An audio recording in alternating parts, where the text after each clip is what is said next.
কি কথা আপুনি কৈছে? আপুনি কথা শুনা উত্তৰ নাই, প্ৰত্যেকটো প্ৰশ্নত আমি ৰাইজক ক'বলৈ দিয়ে নে কিয় জানে? বিশৃংখল সৃষ্টি হ'ব। ৰাইজৰ প্ৰচণ্ড খং আছে, সেইকাৰণে আমি 5জন মানুহ আগফালে ৰৈ আছোঁ। উপলুঙা কৰি ভেঙুচালি কৰি কথা নক'ব। ৰাইজক যদি ক'বলৈ দিওঁ এটা প্ৰশ্ন উত্তৰ আপুনি দিব নোৱাৰে, হয় নে নহয়?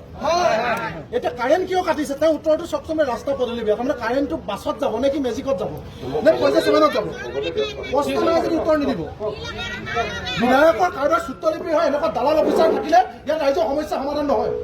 আপোনাৰ এটিটিউড মই অথনিৰ পৰা চাই আছোঁ। কথাখিনি সমস্যাখিনি কওক, 10খন বিল আপোনাক দেখুৱাই দিম। আপুনি কৈছে সৰু পথাৰ সমস্যা নাই, সৰু পথাৰ সমস্যা হয় নে নহয়? আপুনি কওক এইখিনি সৰু পথাৰ মানুহ নহয়। আপোনালোকক কোনোবাই ফোন কৰি কৈছে তাত কোনোবা লিডাৰ আহিব সৰু পথাৰ বাহিৰত, তেওঁলোকক এইখিনি কথা ক'ব। সৰু পথাৰৰ মানুহৰ বিল, সৰু পথাৰৰ মানুহৰ কথা ক'বলৈ দিয়া নাই বিশৃংখল হ'বৰ কাৰণে। সমস্যা সমাধান লাগে দাদা। মই অসমীয়া মানুহ এজন আপোনাক দাদা হিচাপে কৈছো, সমস্যা সমাধান লাগে। ৰেডিমেড প্ৰশ্ন উত্তৰ নিদিব, এইখিনি প্ৰশ্ন উত্তৰ দিব।